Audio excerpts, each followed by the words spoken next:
So Act 2, Scene 2, we go into a room in the castle. We have Claudius, Gertrude, Rosencrantz, Guildenstern, and some other servants and things in the room.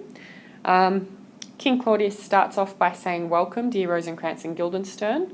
So obviously they've just arrived. So he says, "Moreover, that we much did long to see you, the need we have to use you did provoke our hasty sending." So he sent for Rosencrantz and Guildenstern. He says, "Something you have heard of Hamlet's transformation, so call it, since nor the exterior nor the inward man resembles that it was." He says, "You must have heard the rumours that Hamlet has changed. He's no longer the same externally. You know, he's dressing in black and he's sighing and he looks unhappy. And he's also different internally. Something's going on in his mind and in his heart as well." And then he says, "What it should be more than his father's death that thus hath put him so much from the understanding of himself, I cannot dream of." So he's saying it can't just be his father's death that's upset him this much. I don't know what it possibly could be. And he says, "I entreat you both, that being of so young days brought up with him, and since so neighboured to his youth and behaviour, that you vouchsafe your rest here in our court some little time." So he says, I'm asking you that because you've grown up with him, and since you are so neighboured to his youth and behaviour. So that just indicates how well Rosencrantz and Guildenstern know Hamlet, which sort of hammers home the sense of betrayal later on when they agree to work for Claudius and work to betray Hamlet. And then Claudius says, "So by your companies to draw him on to pleasures, so by your company cheer him up, and to gather so much as from occasion you may glean, whether aught to us unknown afflicts him thus, that opened lies within our remedy, and find out what's really wrong with him so that we can fix it, cheer him up." So then Gertrude adds to this and says, "Gentlemen, he hath much talked of you, and I am sure 2 men there are not living to whom he more adheres." 2 men there are not living to whom he more adheres. So again, that emphasises the strength of their friendship and relationship up until this point. "If it will please you to show us so much gentry and goodwill as to expend your time with us a while for the supply and profit of our hope, your visitation shall receive such thanks as fits a king's remembrance." So she's saying, please, if you are willing to give up your time and do what we've asked, spend time with him, cheer him up, find out what's really wrong, we will give you thanks that is appropriate from a king. So she hasn't openly said it, but the implication there is that there'll be some sort of reward for them that is within a king's granting, so perhaps a good position in the court, perhaps some money, perhaps maybe even some land or something like that. So there's an implication there of a transaction. And Rosencrantz says, "Both your majesties might, by the power you have of us, put your dread pleasures more into command than to entreaty." So he says, you both could order us to do this rather than just asking us, because you are our king and queen. And Guildenstern says, "But we both obey, and here give up ourselves in the full bent to lay our service freely at your feet to be commanded." So they've said, but we don't need you to order us because we're happy to do it. We lay ourselves at your feet. We'll do anything you want. And Claudius and Gertrude both say thank you.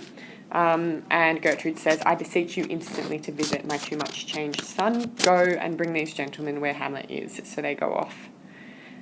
They go off to meet with Hamlet and find out what's wrong with him.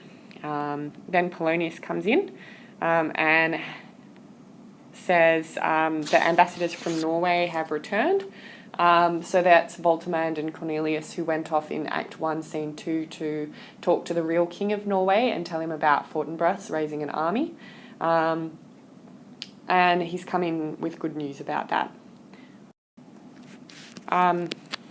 And then Polonius says that he's also found the cause of Hamlet's lunacy. And Claudius says, "Oh, speak of that do I long to hear." So he says, "Oh, good, tell me." And Polonius says, no, listen to the ambassadors first, and then my news about Hamlet will be like the dessert to the feast of hearing about the ambassadors. So Polonius goes out to get the ambassadors, and Claudius says to Gertrude, "He tells me he hath found the head and source of all your son's distemper." And Gertrude says, "I doubt it is no other but the main, his father's death, and our over-hasty marriage." So Gertrude has a pretty good knowledge of Hamlet, and she expects that the reason why he is acting so poorly is quite simply a reaction to his father's death and Gertrude's remarriage. So she's not really searching for another reason. She's quite happy with that explanation. And Claudius says, "Oh, well, we'll sift him. We'll talk to Polonius and find out the real thing." So then Polonius comes in with Voltimand and Cornelius. Claudius says, "Welcome. What news have you got?" And Voltimand replies and says, "Most fair return of greetings and desires. Upon our first, he sent out to suppress his nephew's levies." So as soon as we got there and as soon as we told the King of Norway what was going on, he sent out and stopped Fortinbras from raising an army, which to him appeared to be a preparation against the Polack. So the king had believed that that army was being raised against Poland. But better looked into, he truly found it was against your highness, whereat grieved that so his sickness, age, and impotence was falsely borne in hand, sends out arrests on Fortinbras. So the King of Norway has investigated it and discovered that the army really was going to be aimed at Denmark against Claudius. So he has sent out and arrested Fortinbras and brought him back. He, in brief, obeys, receives rebuke from Norway, and in fine makes vow before his uncle never more to give the assay of arms against your majesty. So in response, Fortinbras has apologised and solemnly sworn, made a vow, not to ever lift arms or weapons against Claudius. Whereon Old Norway, overcome with joy, gives him 3,000 crowns in annual fee. So Fortinbras has now been given by the King of Norway 3,000 crowns every single year. And he's commissioned to employ those soldiers, so levied as before, against the Polack. So Fortinbras has also been given permission that since he's raised this army, he might as well use it to go and attack Poland. And then Voltimand hands over a piece of paper that has got the request written from the King of Norway to Claudius saying, can you give permission for Fortinbras and his army to pass through Denmark on their way to Poland and back again so that they can attack Poland? And Claudius says, look, it sounds good. At our more considered time, I will read it through and answer. But he's saying, I'm not going to answer it now. I need to think about it in a bit more detail. And then he thanks Voltimand and Cornelius and says, we'll feast together tonight. Welcome home. And Voltimand and Cornelius go out. Polonius says, this business is well ended. So obviously this is the end of the threat to Denmark. So the reason why they were all so anxious at the very beginning of the play has now been dealt with. Then Lord Polonius goes on and says, my liege and madame, to expostulate what majesty should be, what duty is, why day is day, night night, and time is time, were nothing but to waste night, day, and time. Therefore, since brevity is the soul of wit, and tediousness the limbs and outward flourishes, I will be brief. So this is more characterization of Polonius. It's ironic because he says that he is going to be brief because a lot of words just waste time. But of course, he's used the most long-winded way you can possibly think of to express that idea. So it shows that Polonius is self-important, likes the sound of his own voice, and is also not particularly self-aware. Not particularly... he's kind of a hypocrite. The advice that he gives is not advice that he actually follows. So he says, your noble son is mad. Mad call I it for to define true madness. What is it to be nothing else but mad, but let that go. So again, he's just talking nonsense about what madness is. He's not adding anything at all. The only part that actually matters there is that he says, your noble son is mad. And so Gertrude is reacting to his ridiculous length of speech there and says more matter with less art, as in more content in what you're saying with less fancy language and sophisticated sounding ideas, which is the kind of thing that I might say to one of you guys about your essay writing. And Polonius says, Madam, I swear I use no art at all. He's not even trying for this. This is just coming naturally to him.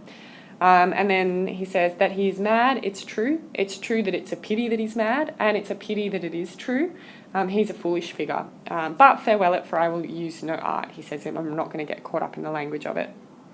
Yes, he's mad, and now remains that we find out the cause of this effect, so the cause of his madness, or rather say the cause of this defect, because he's mad, and mad is a defect.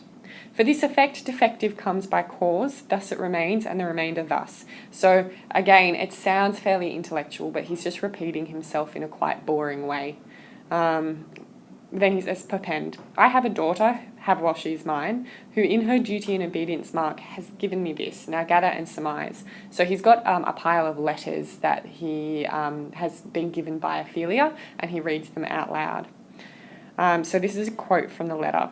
To the celestial and my soul's idol, the most beautified Ophelia. And then he interrupts and comments. That's an ill phrase, a vile phrase. Beautified is a vile phrase, but you shall hear thus. And he reads again.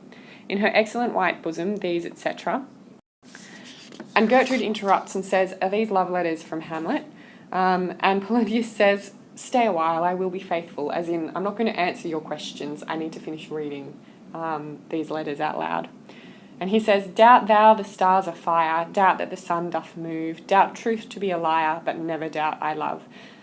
Which is basically a nice little romantic poetry saying, you might be able to doubt that the stars are made out of fire, you might be able to doubt that the sun moves, you might doubt the truthfulness of truth, but my love for you is stronger than all of these things. Oh, dear Ophelia, I am ill at these numbers. Dear Ophelia, I really suck at writing poetry.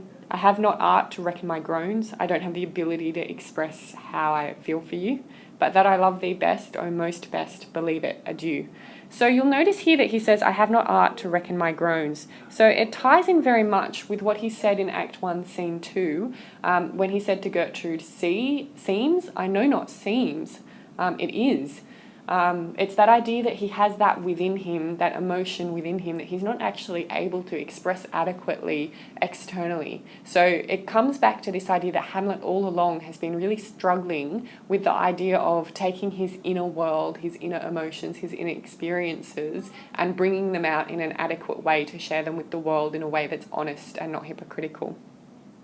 So it's a totally different situation, but it's the same issue, it's the same philosophical problem.